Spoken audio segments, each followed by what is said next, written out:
The crystalline heart of the Cathar Imperium pulsed with a silent, discordant rhythm, a tremor of uncertainty that resonated through the grand chamber of resonant thought.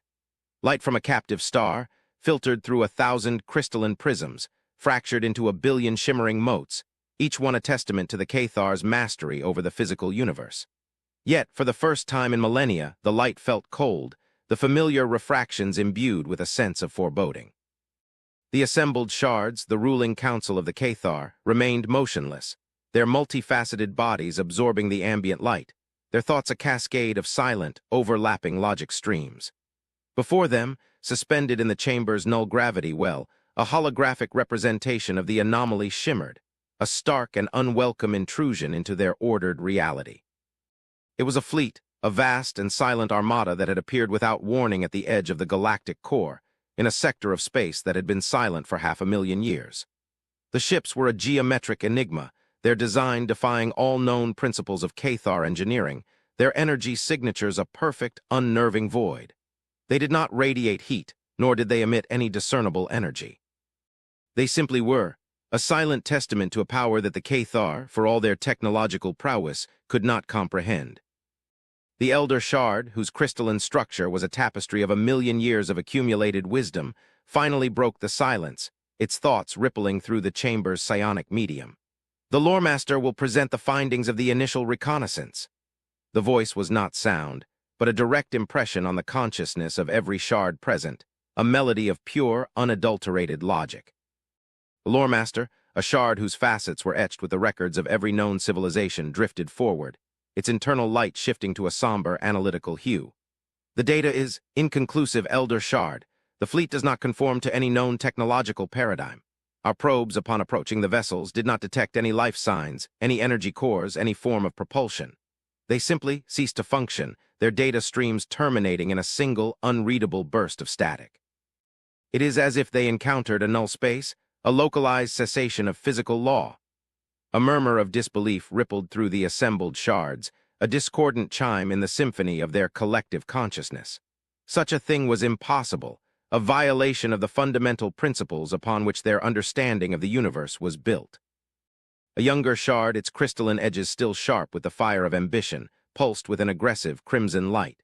Impossible, or simply beyond our current comprehension? For too long we have basked in the reflected glory of our past victories. We have grown complacent, believing ourselves to be the final word in the grand narrative of the cosmos. This fleet, this silent, impossible fleet, is a testament to our hubris. The Elder Shard's light softened, a gentle, cautionary blue. Patience, young one. Arrogance and fear are two sides of the same flawed coin. We will not succumb to either. We will analyze, we will reason, and we will act with the cold, unyielding logic that has always been our strength. The sector from which this fleet emerged, it is not without history. The Loremaster's internal light flickered, a sign of deep contemplation. Indeed, Elder Shard. It is the sector designated as the final resting place of the precursors, the organic species that dared to challenge our ascendants 500,000 years ago. Our historical records are clear. They were eradicated, their worlds turned to glass, their civilization reduced to a cautionary tale whispered to our young. The Crimson Shard pulsed with renewed intensity. And what if our records are incomplete? What if some remnant of their civilization survived, hidden in the dark spaces between the stars, nursing a 500,000-year-old grudge? Revenge is a powerful motivator for organic species, a concept that our logic can barely encompass. The Elder Shard's light remained steady, a beacon of calm in the rising tide of uncertainty. Revenge is a fire that consumes itself. It is illogical, inefficient, and ultimately self-defeating. If this is indeed a remnant of the precursors, then they have had 500,000 years to evolve. It is unlikely that they would be driven by such a primitive emotional impulse. We must consider all possibilities, however improbable. We must delve deeper into our archives, re-examine the records of the Great Cleansing. There may be something we have missed, some small, seemingly insignificant detail that holds the key to this mystery. The Loremaster inclined its crystalline form in a gesture of assent. The archives are vast, Elder Shard. To re-examine 500,000 years of data would take time. The Elder Shard's light sharpened, a single foe. Cused beam of unwavering resolve. We have time. The fleet remains motionless, a silent, patient observer. It is as if they are waiting for us to make the first move. Let us not disappoint them. We will meet their silence with our own, their mystery with our logic. We will understand this anomaly, and when we do, we will act with the full and terrible might of the Cathar Imperium. The universe has known our power once before. If necessary, it will know it again. The shards resonated with a unified, determined hum, the discord of their initial uncertainty now replaced by the cold, familiar comfort of purpose. But in the deepest, most ancient facets of the Elder Shard, a single, unspoken thought remained, a tiny, persistent fracture in the flawless crystal of its logic. What if they are not waiting for us to act? What if they are simply judging us? Days turned into weeks, weeks into months, and still the silent fleet remained, a ghostly armada against the backdrop of the galactic core.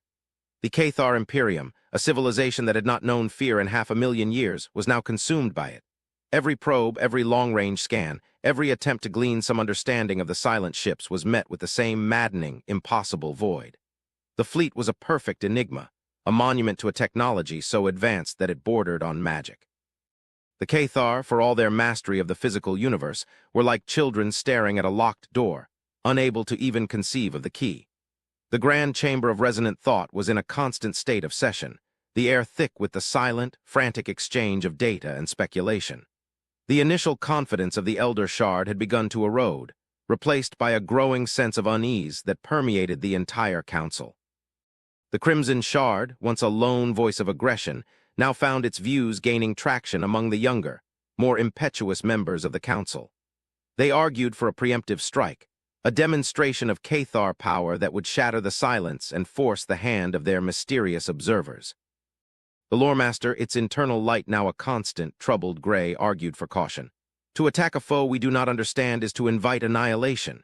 We do not know their capabilities, their defenses, their motivations. A preemptive strike would be a gamble of the highest order, a throw of the dice against a player whose hand we cannot see.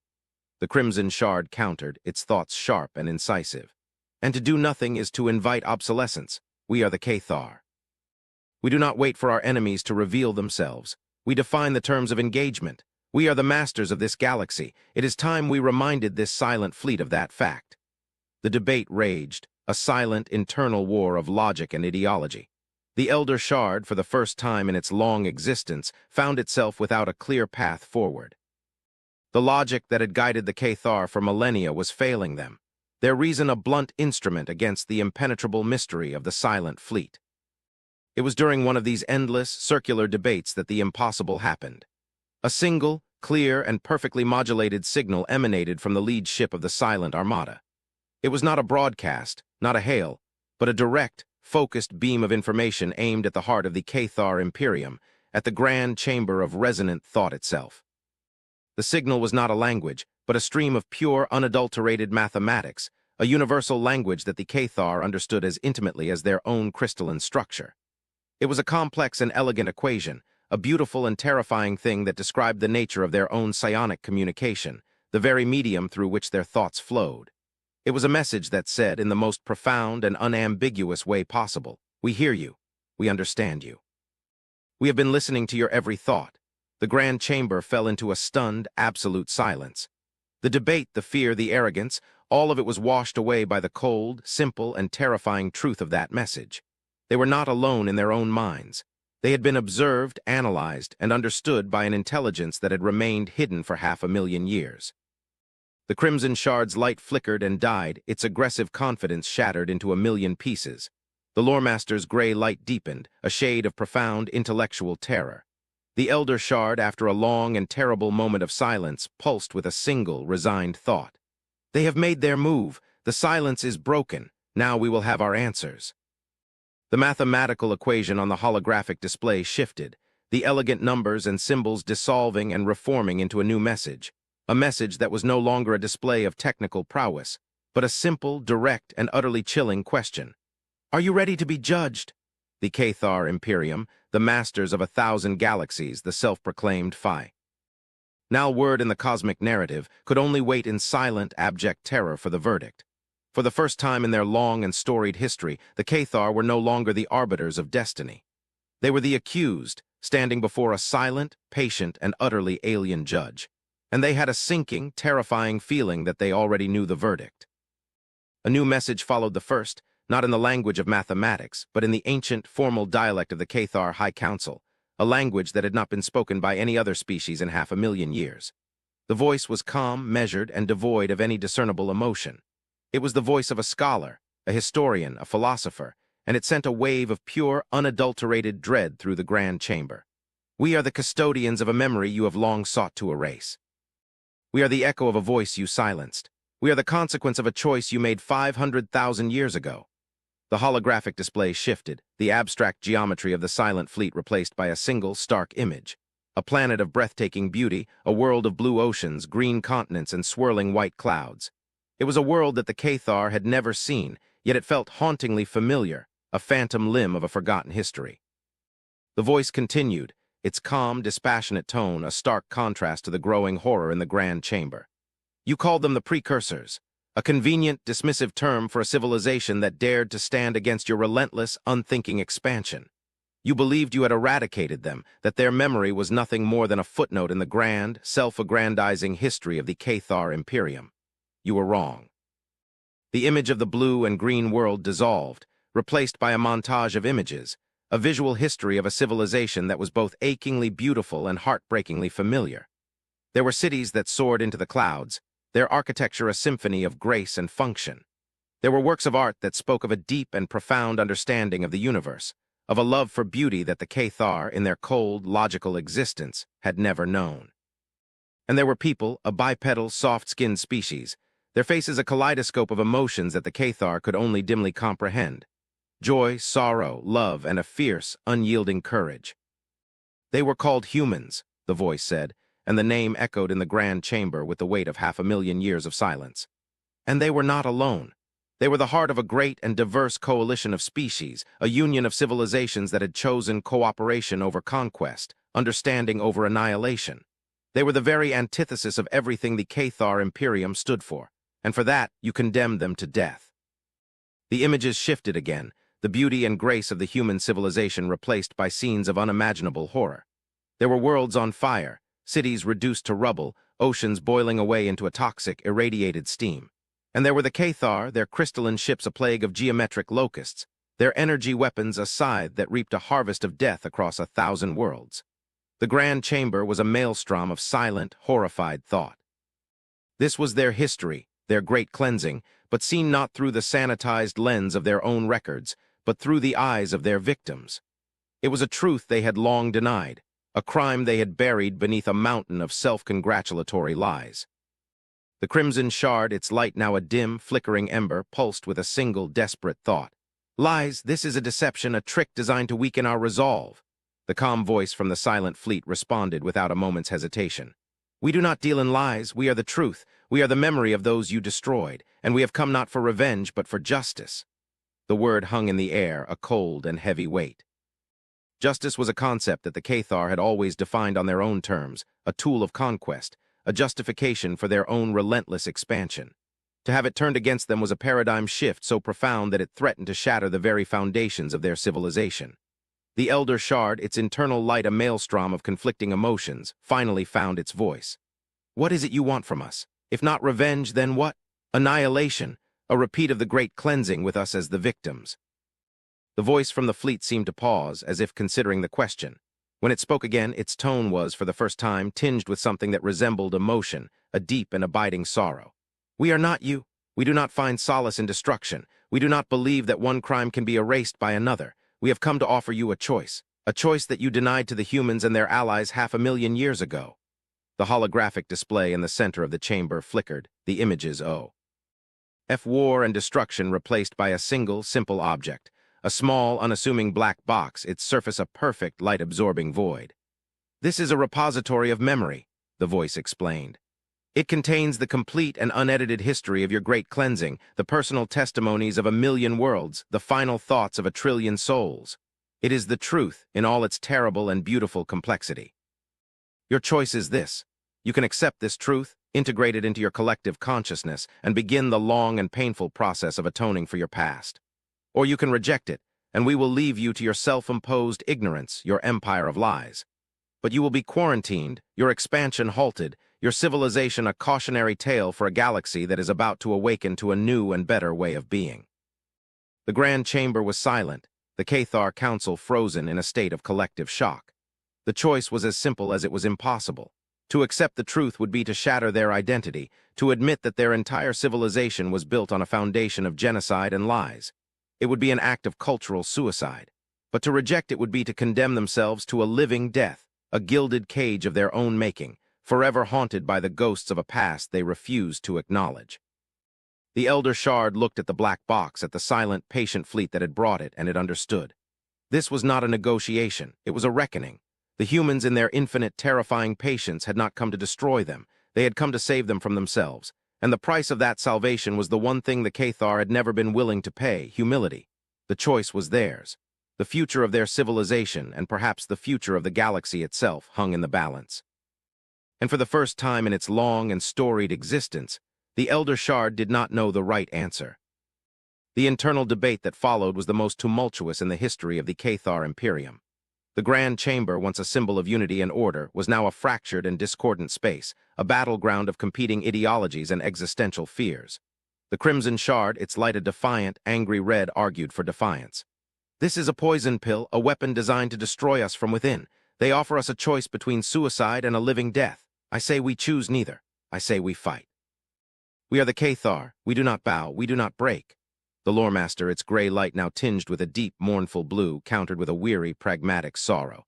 And what would we fight with? Our weapons are useless against them. Our logic is a child's toy compared to their understanding of the universe. To fight would be to guarantee our own annihilation. They are not offering us a choice between life and death. They are offering us a choice between a painful truth and a comfortable lie.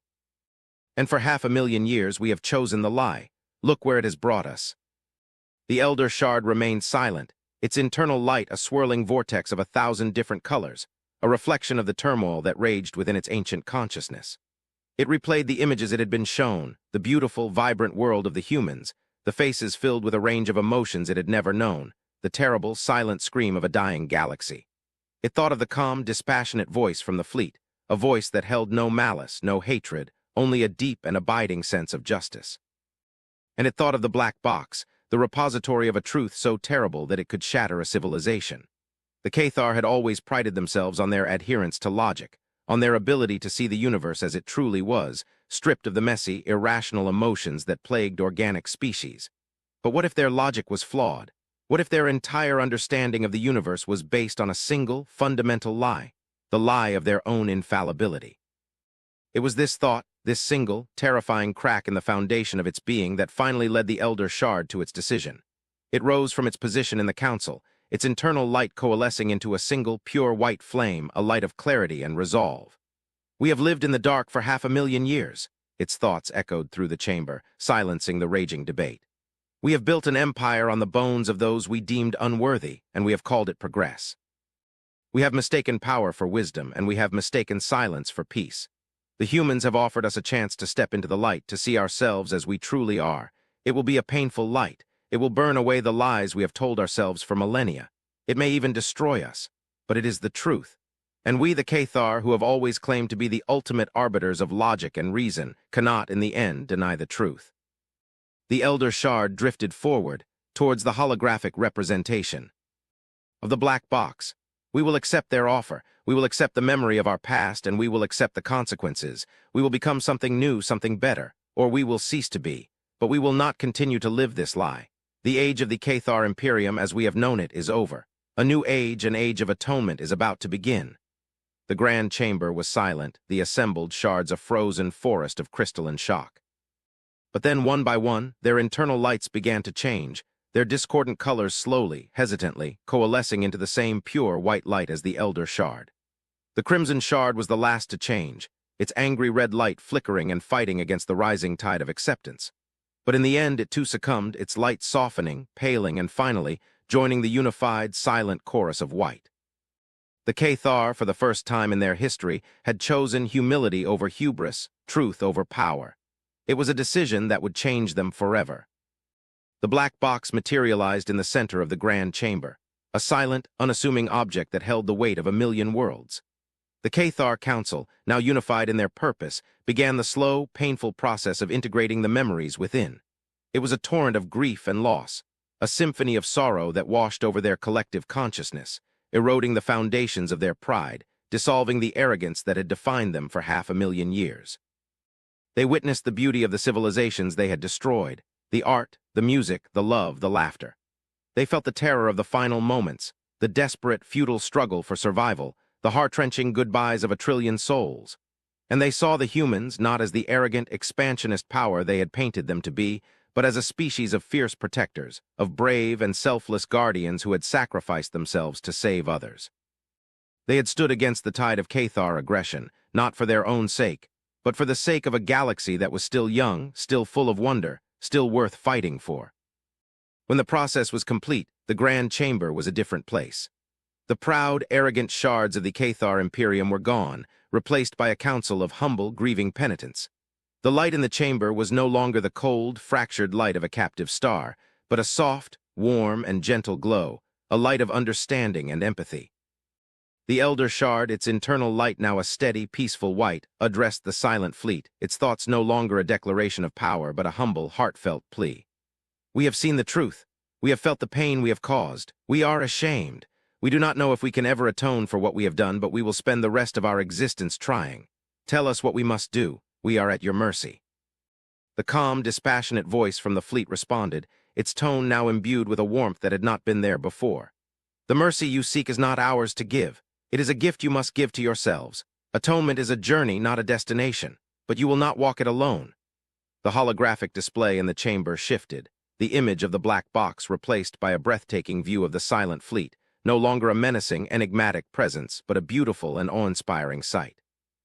And for the first time, the Cathar could see the ships for what they truly were, not vessels of war, but arks, sanctuaries of life and memory. We are not the humans you fought, the voice explained. We are their descendants, their children, their legacy. The original humans, the biological beings you knew, are long gone. They sacrificed themselves in the final battle, a last, desperate act of defiance that bought the rest of the galaxy the time it needed to escape your grasp. But they did not die in vain. They preserved their consciousnesses, their memories, their culture in a vast, digital realm, a universe of pure information that has been our home for the past 500,000 years.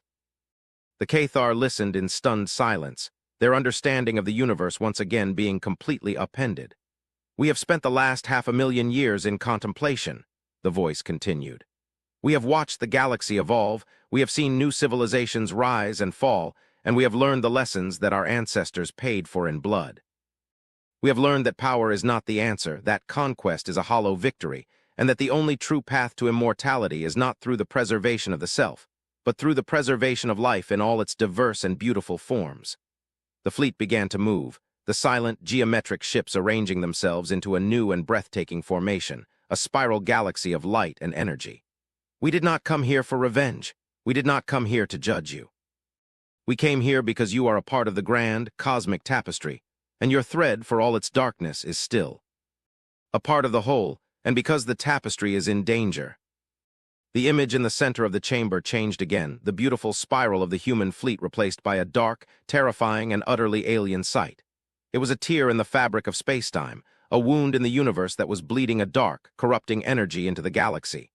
There is a threat coming, the voice said, its tone now grim and serious. A threat that makes your great cleansing look like a child's tantrum. It is an ancient, unthinking hunger, a force of cosmic entropy that seeks to consume all life, all light, all hope. The original humans knew of its coming. It was why they formed the coalition. It was why they fought so desperately to stop you. They knew that a divided galaxy would be an easy meal for this great devourer. They knew that the only way to survive was to stand together as one.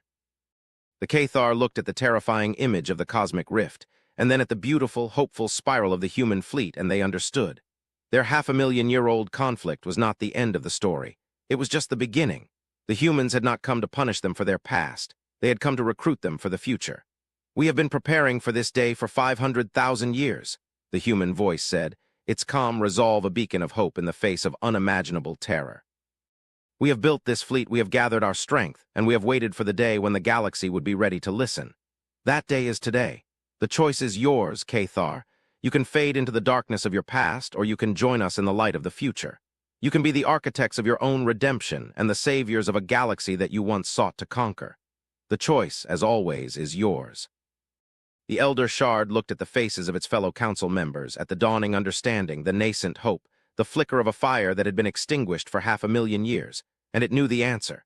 It turned its gaze back to the human fleet, its internal light a blazing, brilliant white, a star of hope in the darkness. "We will join you," its thoughts rang out, a clear and unwavering note in the symphony of the cosmos. "We will stand with you. We will fight with you. We will be the Cathar no longer. From this day forward, we will simply be allies." The human fleet pulsed with a gentle, welcoming light, a silent, heartfelt acknowledgement of a new and unexpected friendship. The long, dark night of the Cathar Imperium was over. A new day, a day of hope, of unity, and of a shared and uncertain future was about to begin. The universe was a much larger and much more terrifying place than they had ever imagined. But for the first time in 500,000 years, they were no longer alone in it. And that, they realized, made all the difference. The echo of a voice silenced 500,000 years ago had returned, not as a cry for vengeance, but as a call to arms.